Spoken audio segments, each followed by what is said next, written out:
Kenapa sih Allah titipkan mata buat kita? Kenapa sih Allah kasih mata buat kita? Dan kenapa harus kita yang dikasih mata?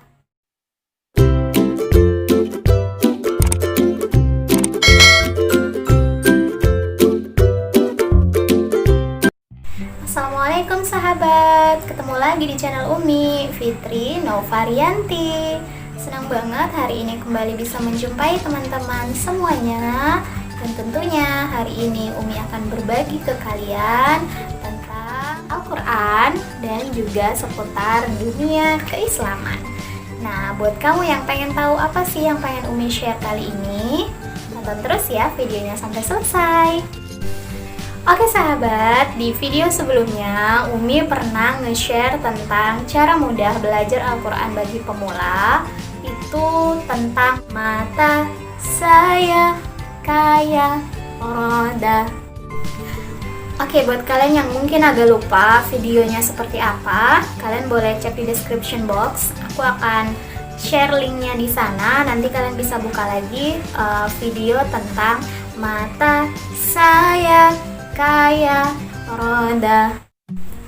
Oke, untuk kali ini mungkin agak sedikit berbeda dari video Umi sebelumnya, tapi masih ada kaitannya. Nah, kalau sebelumnya Umi share tentang kalian gimana sih cara membaca huruf hijaiyah, cara belajar Al-Quran yang mudah dan enak bagi pemula. Tapi kali ini Umi akan share terkait dengan kisah-kisah tentang sahabat Rasulullah. Nah, salah satunya adalah ada kaitannya dengan mata saya kayak roda. Nah, di sini Umi pengen cerita tentang mata. Nah, pernah nggak sih teman-teman itu berpikir, kenapa sih Allah titipkan mata buat kita? Kenapa sih Allah kasih mata buat kita? Dan kenapa harus kita yang dikasih mata? Alhamdulillah ya, kita masih dikasih mata. Sementara bisa kita lihat ada teman-teman kita atau misalnya saudara-saudara kita di luar sana yang belum Allah kasih kenikmatan itu, seperti itu. Nah, bersyukur kita yang Allah titipkan kenikmatan dan Allah amanahkan mata. Nah, kira-kira udah kita fungsikan dengan baik atau belum nih mata kita? Oke sahabat, pernah nggak sih kita berpikir kenapa sih Allah titipkan kita penglihatan mata? Karena mata ini kan hanya sekedar hak pakai ya, bukan hak milik. Ya sama aja kita tuh kayak tukang parkir gitu loh. Nah, jadi kita tuh cuma dipinjemin, kita tuh cuma dikasih izin buat pakai aja, bukan untuk memiliki. Kapan aja Allah tuh bisa ambil gitu. Mata yang kita punya tentu harus kita fungsikan untuk melihat, ya melihat yang baik-baik ya tentunya. Dan jangan lupa dibarengin sama syukur. Nah, udah bersyukur belum nih kita sama nikmat mata yang kita punya? Nah, udah bilang alhamdulillah belum nih sama Allah? Jadi Umi juga bikin konten ini bukan untuk menggurui, tapi juga untuk mengingatkan diri Umi sendiri supaya senantiasa bersyukur atas nikmat yang Allah kasih ke kita. Dalam Quran surah Ibrahim, Allah berfirman, Umi akan coba bacakan. A'udzu billahi minasy syaithanir rajim. Bismillahirrahmanirrahim. Wa itta'adzana rabbukum la'in syakartum la'azidannakum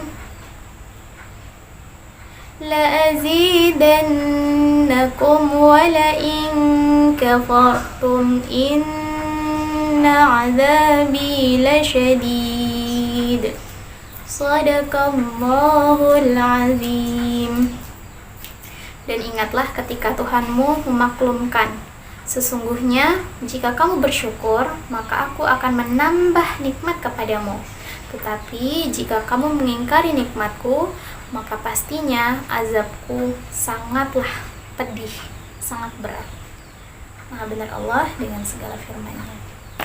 Nah, jadi dari Quran surah Ibrahim ini kita dapat sesuatu, yaitu bahwa apapun yang kita punya itu harus selalu kita syukuri. Dan ingat, kata Allah, kalau kita bersyukur maka Allah akan tambahkan nikmatnya bagi kita. Tapi kalau seandainya kita kufur, artinya nggak bersyukur nih, ingat azab Allah itu sangat berat atau sangat pedih. Nah, Umi juga akan bercerita tentang salah satu kisah inspiratif, yaitu kisah sahabat yang ada di masanya Rasulullah yang mungkin teman-teman sering dengar, yaitu kisah tentang Abdullah bin Ummi Maktum. Jadi Abdullah bin Ummi Maktum ini adalah salah satu sahabat Rasulullah yang beliau itu adalah seseorang yang buta lah bisa dibilang, atau tidak bisa melihat. Tetapi beliau ini adalah seseorang yang sangat luar biasa dan bahkan bisa dibilang itu nggak pernah ninggalin sholat 5 waktunya itu di masjid. Jadi meskipun beliau itu tidak bisa melihat, tapi Masya Allah sekali beliau itu mendapatkan kenikmatan iman yang sangat luar biasa. Dan salah satu spesialnya, keistimewaannya beliau itu adalah beliau itu kayak punya kepekaan gitu loh sama waktu. Jadi beliau tuh kayak udah tahu kira-kira subuh tuh jam berapa, zuhur jam berapa gitu. Jadi kayak udah tahu gitu, udah ada nalurinya gitu. Nah, dan itu keistimewaan yang Allah kasih ya buat beliau, dan gak semua orang punya itu. Jadi kalau misalnya udah masuk waktu sholat tuh beliau tuh kayak udah punya sense tersendiri loh gitu.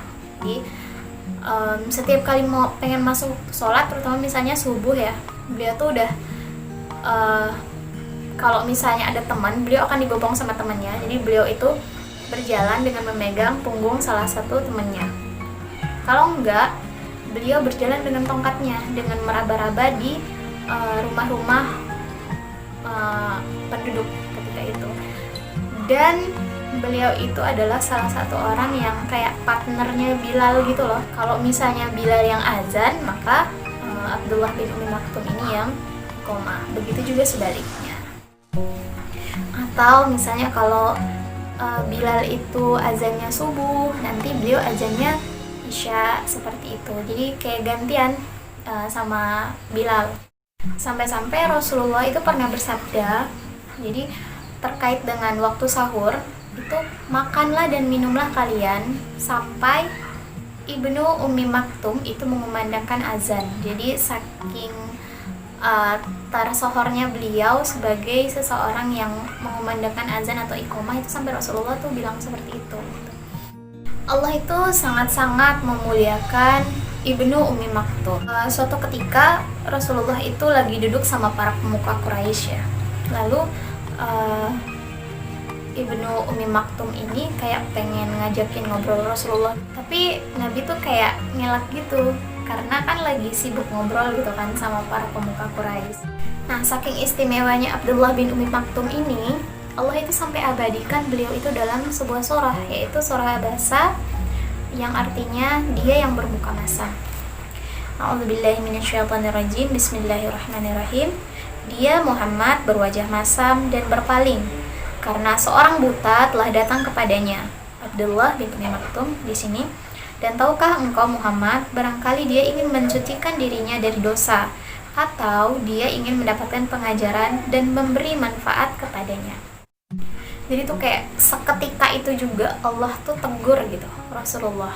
Nah, Rasulullah pun segera gitu kan mendatangi Abdullah bin Ummi Maktum, dan untuk menunjukkan rasa permintaan maafnya gitu, Rasulullah tuh langsung memberikan kehormatan gitu dengan menunjuk Abdullah bin Ummi Maktum ini sebagai perwakilan beliau dalam peperangan. Abdullah bin Ummi Maktum ini adalah orang buta pertama yang turut berperang dalam sejarah peperangan Islam. Jadi sangat luar biasa sekali lah kisah beliau ini. Semoga kita bisa menjadi orang-orang yang senantiasa bersyukur, seperti dalam Quran surah Ibrahim ayat 7 tadi. Kalau seandainya kita bersyukur, maka akan Allah tambah nikmatnya, dan kalau seandainya kita kufur, nauzubillah ya, azab Allah itu sangat pedih. Dan jangan sampai kita menjadi orang-orang yang kufur nikmat. Itu tadi kisah yang Umi bagikan kepada kalian tentang Abdullah bin Ummi Maktum. Ini video bukan untuk menggurui, tapi juga untuk berbagi dan pengingat untuk diri Umi sendiri. Semoga ada manfaat yang bisa kalian dapat.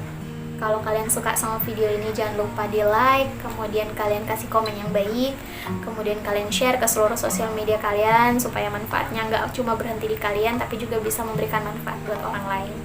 Dan jangan lupa subscribe, supaya channel ini semakin berkembang dan bisa terus menyajikan informasi yang positif terkait dengan dunia keislaman dan juga tentang dunia Al-Quran. Sampai ketemu lagi di video-video Umi selanjutnya. Semoga bisa terus menginspirasi dan sampai jumpa. Wassalamualaikum warahmatullahi wabarakatuh.